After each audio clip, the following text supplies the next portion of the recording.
Okay, we're going to start part two of Daniel 3 here in chapter 3, verse 25. And notice as the men were, Shadrach, Meshach, and Abed-Nego were in the fire, and then we're going to move on. It says, I see four men loose. Look, I see four men loose. Expected to see three, and number one, didn't expect to see him walking at all, let alone loose and running around. Remember, they were bound. If you read through it, it says they were bound, and the fire was so hot it killed the guys who even got close to it to throw them in, and so they should have been dead on arrival.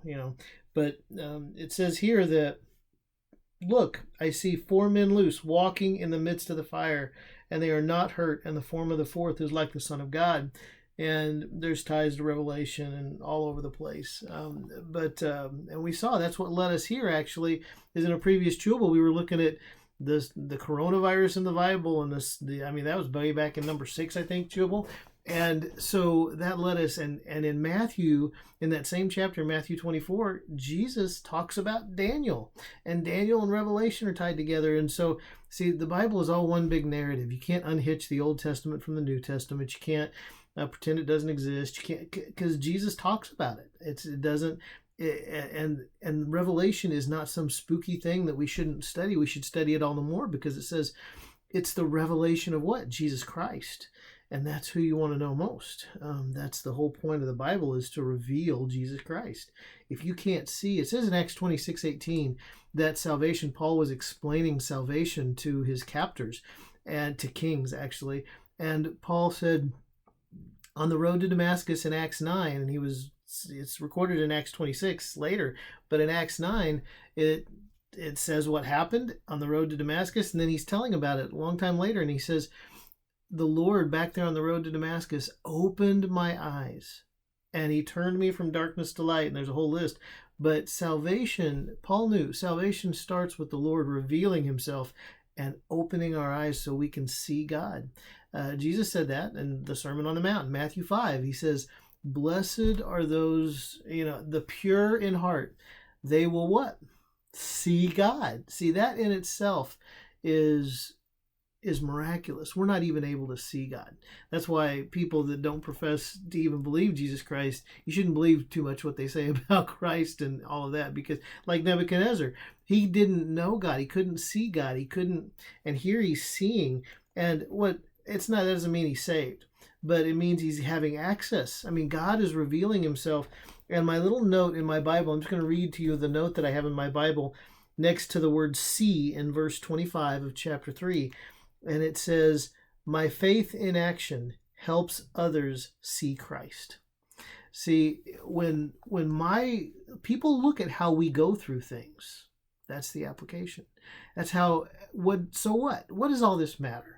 Back in Babylon, 2,600 years ago or whatever, why does any of this matter?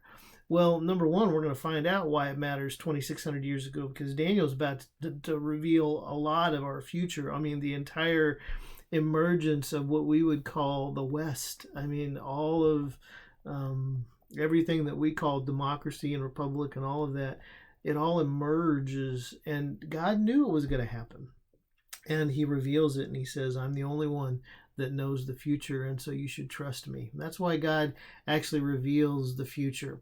Prophecy is not, it's been said that prophecy is not entertainment for the curious. It's edification. It's encouragement for the faithful. It's not a circus, and it's sure not meant to fight over what comes next in the line and be right about what comes next.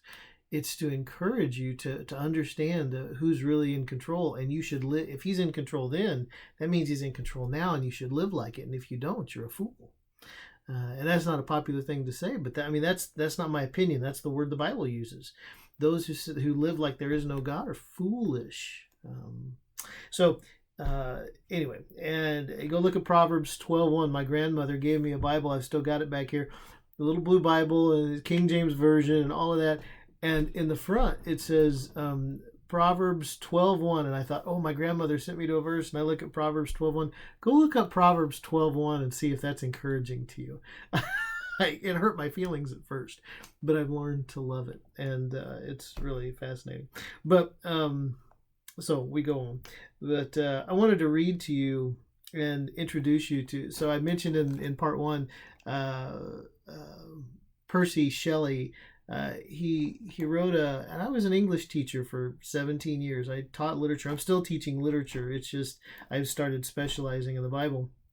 But there's actually a website that some friends helped me put together. I put the content all together. It was a collection. It's actually the showcase of a collection that I had over years of all those 17 years. And actually, when I was majoring in English at Northeastern State University in Tahlequah, Oklahoma, I started collecting. I have thousands of them, but I've got about 150 or 200 or something like that up on a little website. The ones that are most taught from the in secondary English classrooms, literature classrooms in America, and it actually says that my friends put it together and they thought it was so interesting. I didn't have any way to produce it or whatever. I just was the collector, but they've highlighted it, and it's a website called biblicalillusions.org. And so I want to make sure, I think it's .org. Isn't that terrible that I don't know myself off the top of my head? I'll look real quick while we're talking. Biblicalillusions.org. Yeah, .org. And it comes up, and a dear friend of mine, who I love dearly, he just really is, it makes me smile. But and I've known him since he was in the 4th grade, and he knows who he is if he ever sees this. But he did the logo for me, and another friend that I spent every Tuesday with for years drove putting all this together. And it's just interesting how the Lord brings people into your life and how he uses you together. But if you go to biblicalillusions.org, you go down to about the 4th line or so, 5th line. Oh, wait a minute. 1, 2, 3, 4, 5, 6. The 6th line, and it says Shelley's Ozymandias. There's a whole list of poetry there and all sorts of things. And you can read it, and you go to Shelley's Ozymandias, and it talks about what I've got there. It's like a little encyclopedia. It's like a searchable encyclopedia, and it talks about the biblical allusions. An allusion is a reference back to the Bible. And it talks about, it's just a little reference to the King of Kings. And I'm going to read this poem to you. Ozymandias by Percy Shelley. It was a wonderful poet, one of my favorites. But this is what it says. I met a traveler from an antique land. Isn't that poetic? An antique land, not an old land. I met a traveler from an antique land who said, 2 vast and trunkless legs of stone stand in the desert. 2 vast and trunkless legs of stone? What's a leg of stone? A trunkless? That means it has no body. It's just the legs are standing there, standing in the desert. And by the way, Babylon is modern day Iraq. It says in Daniel 3:1 that this was in the plain of Dura in the province of Babylon. That was right there around the city. There's no question that that's what that was. It would have been close, so everybody could see it. And it says, this traveler from this antique land, 2 vast and trunkless legs of stone stand in the desert. Near them on the sand, half sunk, a shattered visage lies, or a face, whose frown and wrinkled lip and sneer of cold command tell that its sculptor well those passions read. So it's a good sculptor. I mean, it looks like the guy that he was sculpting. And which yet survives, stamped on these lifeless things. The hand that mocked them and the heart that fed, which is a fascinating line. And on the pedestal, these words appeared. Remember, I told you the Bible. Percy has read what we're reading. Isn't that interesting? A guy from the 1800s in England was reading the same thing we are in Daniel, and Jesus was referring to it. And I mean, see, this is tied to our culture. It's woven throughout all of human history and all across the world, and we've forgotten a lot of it. But it says on the pedestal. See, there's anybody that would read that there's a 90-story statue that's only a 9-foot base, a 9-foot wide. The pedestal could have been half of the statue, half of that 90 feet. That statue was probably, I mean, I haven't done the math, but the statue was probably 40, 50 feet tall at most, in order for it not to have a huge head and a skinny body, look out of proportion. But on the pedestal, these words appear. My name is Ozymandias. In the history, again, this is a video vitamin, so I'm not going You could look up the history of the word Ozymandias and that name and what that means. But the name is Ozymandias, and then it says something interesting: King of Kings. See, that's Nebuchadnezzar said that Daniel's God was the King of Kings, the Lord of Lords, but then he acts like he is, and it's a danger. It's the same warning that Judas is to us in the New Testament. Judas lived for 3 years close to Christ every day, and he didn't get it. His eyes were never opened. He never believed, and we know he never made it to heaven. We won't see him in heaven. If you go to heaven, you're not gonna see him there. And if you go to hell, you're not going to see him there either, because hell is a very lonely place of torment, and there's no sort of comforting interaction with other human beings there ever. It's not a party. It's horrible torture forever and ever, as unpopular as that is, and that's for another video. But it says, "My name is Ozymandias, King of Kings." He puts himself in God's place, which is always dangerous. See, and we don't make little idols, that we put on our desks and worship and those kind of things. And that seems normal. I mean, that seems obvious that it would be a normal part of an idolatrous life and that kind of thing. But see, we profess Christ, but then we act like we are the sinner, and it's very easy to do, and we all do it. It's just a matter of, do you turn away from it and recognize it, and has the Lord opened your eyes to see that you are not the center of life and the universe and worthy of worship? He is, and he alone is. "My name is Ozymandias, King of Kings. Look on my works, ye mighty, and despair." And it's interesting, that word mighty is in capital letters. "Look on my works, ye mighty, and despair.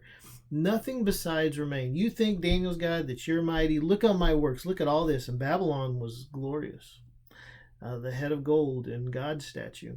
"Look on my works, ye mighty, and despair. Nothing," and then it stops. That's what it says on the pedestal. And then the traveler from the antique land says, "Nothing beside remains. Round the decay of that colossal wreck, boundless and bare, the lone and level sands stretch far away." See, there's nothing. There's nothing besides that remains. There was works all around here, and there was buildings, and there was all sorts of stuff. You can build and do all sorts of things, and if it's not attached to Christ, it's not worth anything. It says that in Isaiah, that Isaiah said that. See, it's funny, isn't that interesting that the whole Bible, all 1,189 chapters say the same thing, different parts of the same puzzle, and we hold up little pieces of the puzzle sometimes, say, "Oh, this is our favorite piece," but it really has no value apart from being its place in the whole puzzle. And Isaiah said that, God through Isaiah says, the prophets say over and over, "Thus says the Lord, thus says the Lord." The prophets never claim to be anything but prophets and messengers, at best, couriers of the message of here's the message. But Isaiah said that any good, God said through Isaiah, that any good that you do apart from God, I mean, people who are unbelievers, there's a lot of good ones, right? What's good? They love their kids, and they work in soup kitchens, and they do all sorts. I'm going to tear up. They do all sorts of wonderful things, but apart from the God of the Bible, it means nothing. He allows people who are not, who will not believe in the God of the Bible, who will not believe in him and will not follow him. He uses them to do good things, but in the end, it'll prove that it's not him, it's not them, it's him. And all the good, it truly is it's a summary statement. You're not going to find this in the Bible, but the statement that all the good is God and the rest is us really is true. Okay, we'll see you next time.